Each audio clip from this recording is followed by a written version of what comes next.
Clear prop.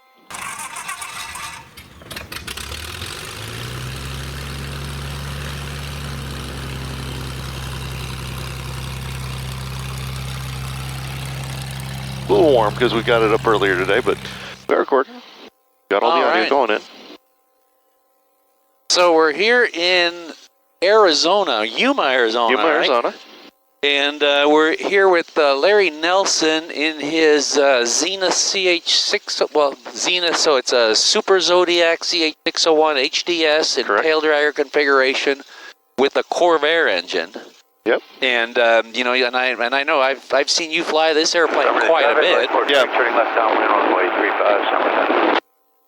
Because you produce your own videos and you've been doing work on IFR flying. Yep. All of that is stuff I've been working on. Somerton traffic, lights for trike, turning final, runway 35, touch and go, Somerton. And this is my first time in Yuma, Arizona. And we're actually at Somerton, which is just south a little bit. Neat little airport out here. And the reason we're out here is hosting our workshop class. And Larry graciously offered his hangar for us to be able to do that. Somerton traffic 377, Takeoff, and left downwind for a touch and go 32. Yeah, the airspace here is a little interesting because we were so close to the Marine Corps Air Station, so got to fly, keep it low. Keep it low, yeah. It is interesting, and not just the Marine Corps stuff. We've also have Yuma International. We're actually in their airspace, in their circle, and then of course the Mexico border is right there, nearly as close in the opposite direction. Yeah. So it's definitely an interesting area to be flying. But it's a beautiful morning out here. Oh, absolutely, gorgeous, and I can see why people winter down here because it is such a gorgeous place to be. All right, we're just going to do an abbreviated run up here because I flew this earlier today. Final for a touch go 32. So for the run up on the Corvair, it's a little different because we have two ignition systems, but they're on the same lane basically. So for this, I run up to 2,000 RPM just as my quick check, and then it's an A to B check, so I shouldn't see as any change on that RPM from A to B. So there's A, there's B, no change. Yeah. Got good fuel pressure. Back to the initial. And after that, like I said, for an abbreviated run-up, because like I said, I have been flying already. Traffic lights, port strike, turning left downwind runway 35, Somerton. All right, we'll kind of sneak out here real quick. Somerton traffic experimental 918 Lima November, taking off runway 35, Somerton. So a lot of guys doing a lot of trikes and powered parachutes and all kinds of stuff out here today, so we just got to make sure we keep our eye on them. Absolutely. Somerton traffic lights for trike, left downwind runway 35, Somerton.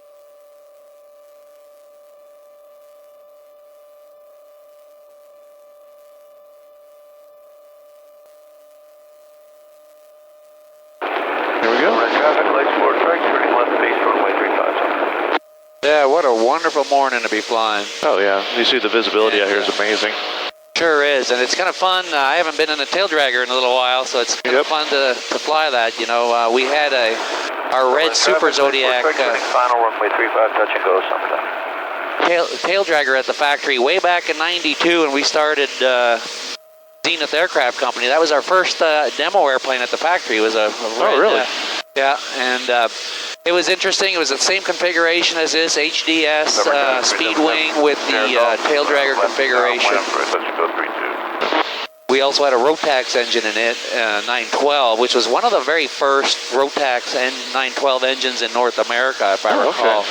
And it was a terrible engine because it vibrated a lot at low RPM and so forth. But we finally got all the little tweaks done with it. So yeah. Honestly, I think the Corvair is a great fit for this just because of the weight and everything. Sure is. Just a good fit for this airframe. And it's nice to see there at Somerton Airport yesterday. I flew another HDS in the same configuration with the Corvair engine. Really neat. Yep. So for today, just because we have this crazy inversion layer, we're only 500 feet off the ground and we're up 10 degrees. And I know. So we're going to keep it kind of low today. I think just there's a couple cool little canals here we can go follow around. That's kind of my keep it low flight. Absolutely. I'll let you be the tour guide here. All right. And I'm certainly enjoying the ride. Great little machine to be enjoying the ride. And I've always loved the low wings for their bubble canopy on the visibility side of it. Just so beautiful. And with the HDS, with the shorter wingspan, really amazing visibility. And this is still, even though this is the quote-unquote faster airplane, you still have a lot of fun low and slow in these low-wing airplanes. You really do. The nice thing is it's very maneuverable at all at those speeds. Absolutely. So yesterday we built the rudder, we held the rudder workshop class, and I think it went really well. We had 10 rudders put together. We had a really enthusiastic group of builders. Everybody did a good job building it. The workshop area in your hangar worked out really well with the workbenches and little compressor and then so forth. So yeah, it was a good time hosting that, and you know, we my son Calvin drove down in the cargo van, so we brought down all the rudder parts and tools and all that, as well as a couple kits that we're delivering to customers. So he made it easy for us to get to you. Yeah. And like I said, it's been a good group of people. You know, everybody's been working together, and that's one thing I love about the Zenith community is you don't have any. You know, I say it's a lot of different personalities that make up the group, but you don't have a lot of ego in the group. You have a lot of people just wanting to get other people into aviation. Yeah. People want to learn and open-minded to best ways to learn how to build and fly airplanes. I agree. That's one of the things I love about the Zenith community also. Yeah, so here's my little canal that we can run here for a little bit. Yeah, nice. Yeah. Yeah, we're in the desert, but you wouldn't know it looking out here because it's so green, isn't it? Oh yeah, there's so much agriculture out here. It's actually one of the biggest industries in Arizona is agriculture. Right.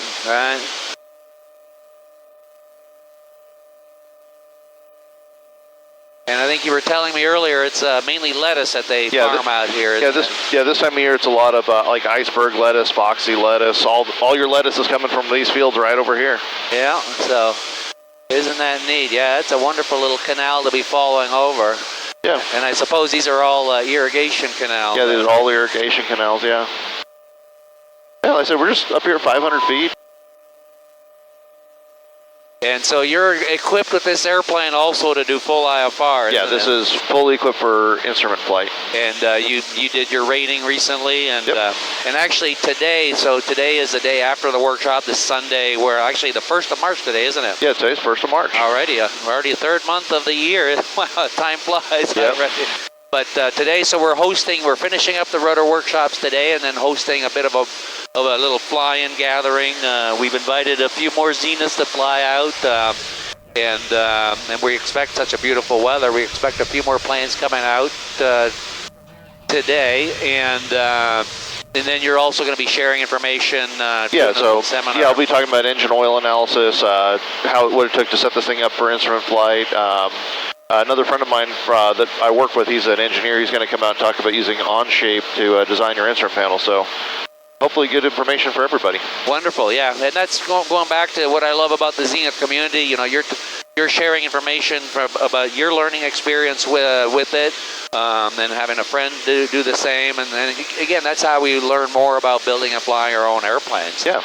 And then, of course, you know, you've been flying for a while with this, being able to expand, doing IFR and things like that, really expanding what we do and keeping it affordable and so forth. Yeah, I was talking to William Wynn about it. We were kind of talking about what it took me to build this thing. And he's like, you might have actually built the cheapest IFR platform in history.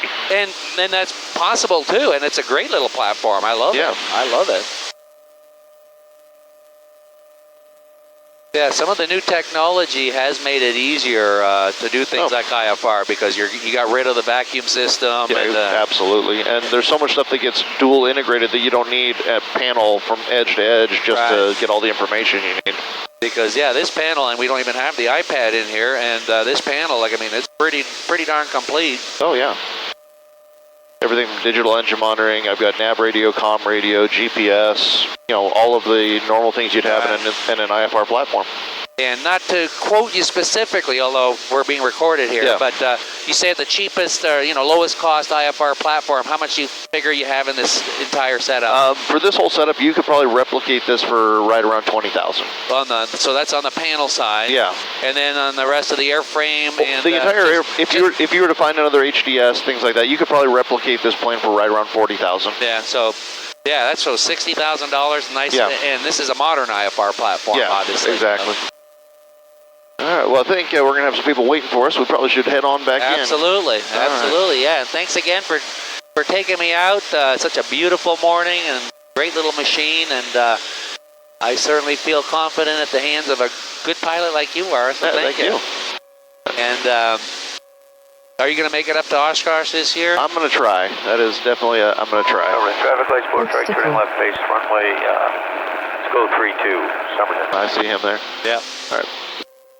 Somerton traffic, experimental 8 Lima November is left downwind, runway 35, full stop, Somerton.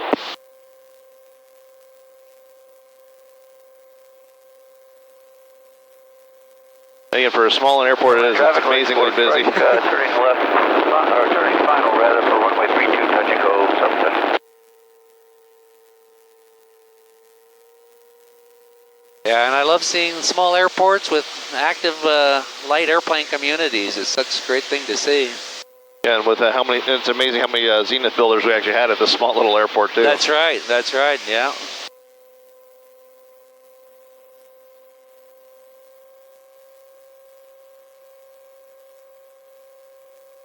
A little higher here. Got a little low on that turn. It was, we just have a very narrow band of airspace here.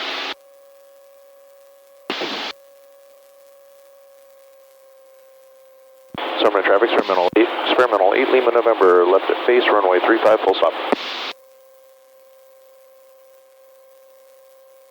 Yeah, it teaches you to be a precision pilot. Yes, it does.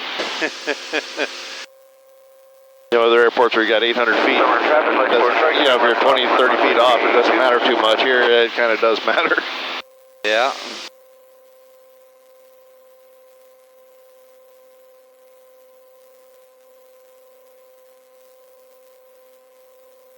But again, you can sit there, and this right now we're holding it at 68 knots. I mean, this thing's solid. Yeah, you sure make it very smooth. Yep.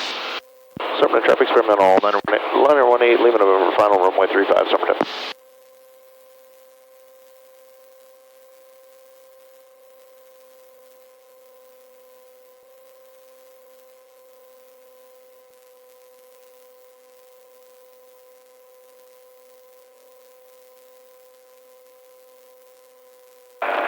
Traffic lights, port strike left downwind runway 35, Somerton.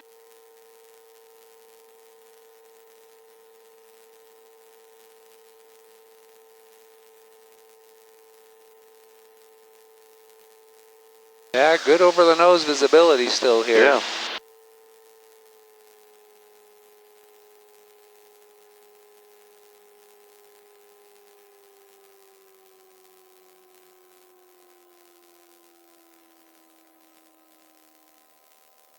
There we go. Nice. Traffic lights, port strike left base, runway 35, Somerton. Nicely done. Thank you. Yeah, no problem.